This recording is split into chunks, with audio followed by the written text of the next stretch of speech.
harus paham lintas.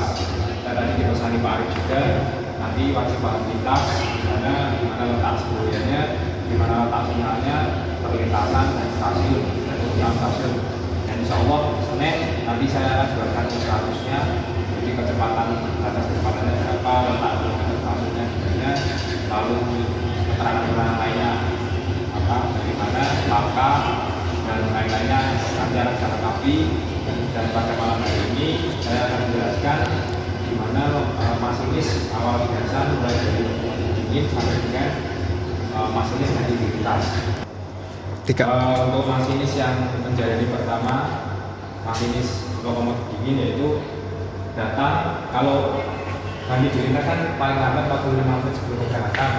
Nah, ketika mengambil loko waktunya agak panjang, yaitu 2 jam sebelum keberangkatan harus sudah siap, di mana masinis dan asisten masinis datang ke KUPTKRU untuk melihat pertama kali papan pengumuman lintas yang terjadi gangguan ada atau tidak, lalu paspat di lintas ada perubahan atau tidak. Setelah dia pengumuman, maka masinis dan asisten masinis akan masuk ke penyelia, di mana di penyelia melihat jadwal dinasan, dari itu dinasan apa dan pasangannya siapa, pasangan dinasan. Lalu setelah itu mengisi jadwal hadir, di mana masinis dan asisten masinis wajib mengisinya. Lalu setelah itu masinis melakukan asesmen kesehatan ke poskes, di mana yang dicek yaitu seleksi, lalu narkoba dan asesmen psikologi, meliputi istilahnya cukup apa tidak, sudah memenuhi 8 jam atau tidak.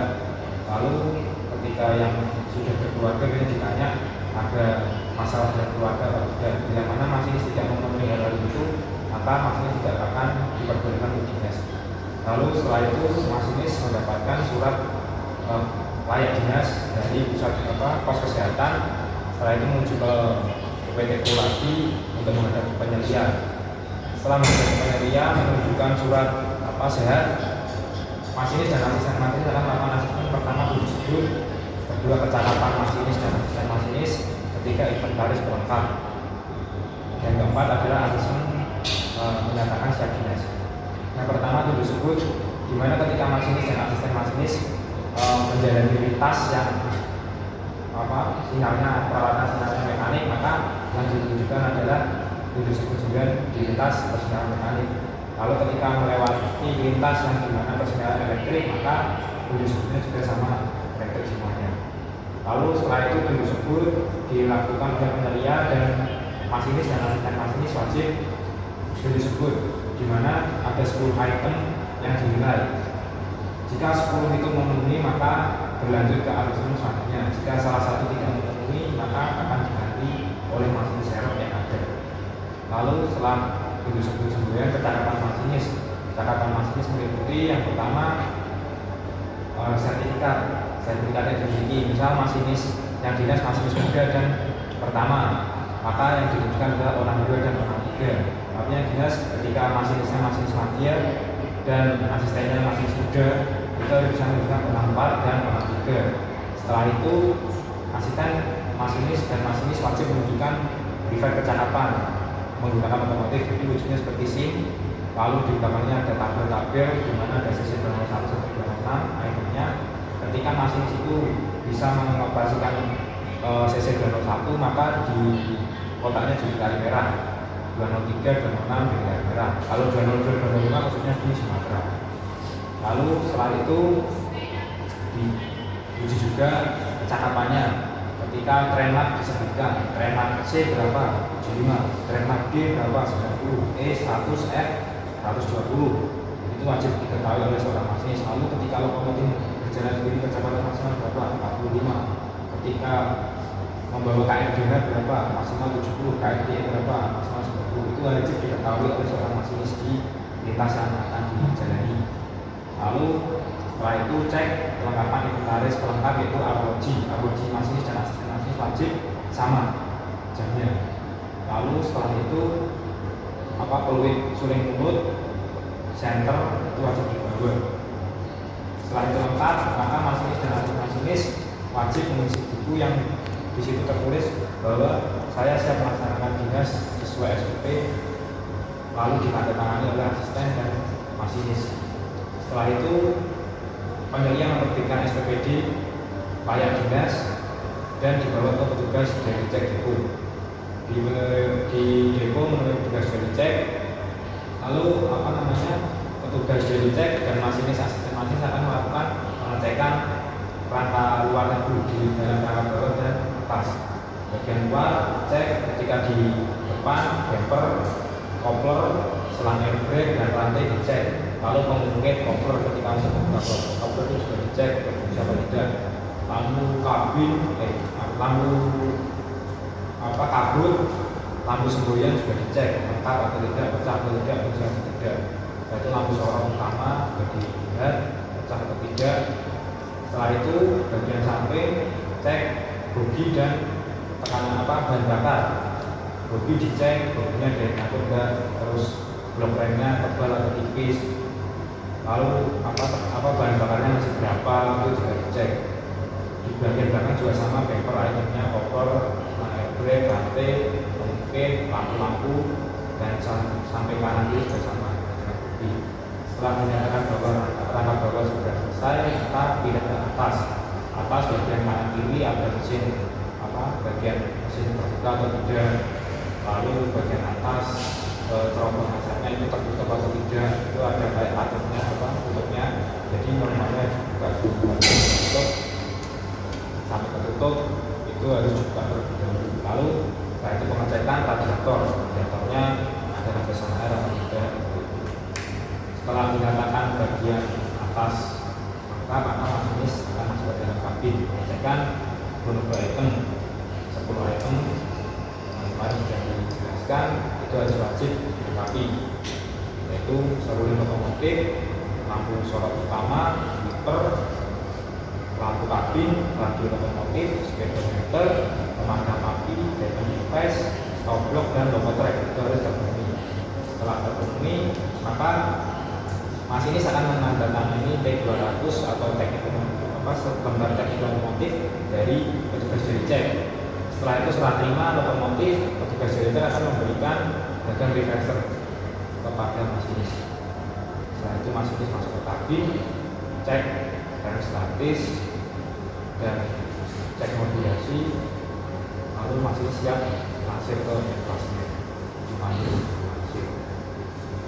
Jadi masinis datang dan mendapat obat. Kalau belum ada, saya lanjutkan bagaimana prosedurnya ketika masinis berganti di lintas. Masinis berganti di lintas tentunya datang 45 menit sebelum keberangkatan. Setelah itu menuju ke PT Kru, sama sistemnya. Bedanya hanya ketika setelah dari PT Kru tidak ke depo tapi langsung ke PAP untuk menerima laka. Lalu tanda tangan. Setelah kereta akan datang, maka masinis menuju ke peron paling ujung tempat di mana lokomotif itu berhenti. Setelah itu KA datang, masinis wajib berdiri di samping kabin lokomotif untuk serah terima. Dan masinis yang menyerahkan akan memberikan informasi bahwa jika lokomotifnya normal, mesin normal, beberapa item lengkap, inventaris juga lengkap. Berarti lokomotif aman tanpa pengecekan petugas depo lagi karena di bawah itu sudah aman. Lalu setelah itu tanda tangan bahwa serah terima lokomotif sudah dilakukan. Lalu masinis ada yang biasanya melepas gagang reverser dulu diberikan ke masinis pengganti, ada yang masih tertancap. Tapi aturannya seharusnya ketika masinis keluar dari kabin harus dilepas. Kalau ini kayak masternya kalau seperti di KIS. Setelah itu masinis masuk uji rem statis, langsung pengecekan inventaris, beberapa item sudah lengkap, maka masinis akan cek modulasi ke pusat kendali. Setelah cek modulasi diberikan 9441 berangkat, masinis melakukan pengereman dinamis. Setelah dinamis berjalan dengan normal, maka masinis berangkat dengan sesuai pos 100 yang diperlukan. Sebelum masuk ke kabin, mungkin ada pertanyaan? Jelas karena kan sudah kemarin PK-nya di PT Kusuma jadi paham, maka setelah ini akan masuk ke kabin. Contoh cek modulasi. Untuk cek modulasi sendiri meliputi pertama nomor lokomotif, kru KA yang menjalani, kelengkapan logo item, lalu biasanya ada tambahan-tambahan misal masinis melaporkan bahwa lokomotif berjalan berapa traksi motor. Biasanya kalau salah satu traksi motor gangguan maka akan diputus, jalannya hanya 5 traksi, tapi kalau normal 6. Lalu setelah itu beban yang dibawa berapa ton, lalu stam formasi, dan setelah itu inventaris lengkap juga disebutkan biasanya. Jadi contohnya misal bahwa lokomotif KA2 Argowilis, lokomotifnya CC 20610, masinisnya contohlah Hidro dengan Aji asistennya. Nanti kayak contohnya seperti ini. Cek modulasi Bravo dari log CC 20610 menjalani KA2 Argowilis, apakah terkopi? Menanyakan kepada pusat kendali lalu menimpali terkopi Bravo bagaimana modulasi balik suara dari pusat kendali bagaimana ditanyakan. Ketika suaranya jernih bagus, modulasi dari pusat kendali diterima bagus di lokomotif. Selanjutnya logo item lengkap terpenuhi, masinis yang menjalani Salhidro asisten Aji membawa 390 ton, stam formasi 6K1, 1M, 1P, berarti 6 kereta eksekutif, 1 kereta makan, dan 1 pembangkit. Selanjutnya standby monitor, biasanya seperti itu saja untuk laporan cek modulasi. Lalu setelah itu Pusdal akan memberikan informasi-informasi tambahan bila mana ada, yaitu pertama memberikan perhatian kepada masinis untuk awas terkopi Bravo, terima kasih atas cek modulasinya, hati-hati dalam perjalanan, berarti akan Taspat, Remax, dan daerah rawan, semoga perjalanan sampai tujuan, jangan lupa untuk sebutnya dilaksanakan. Selanjutnya standby monitor. Setelah selesai, maka masinis hubungan dengan pusat kendali itu nanti ketika terjadi hal-hal sesuatu atau masinis menerima informasi dari pusat kendali. Mungkin itu yang ditanyakan. Enggak cukup, kita ke grafik.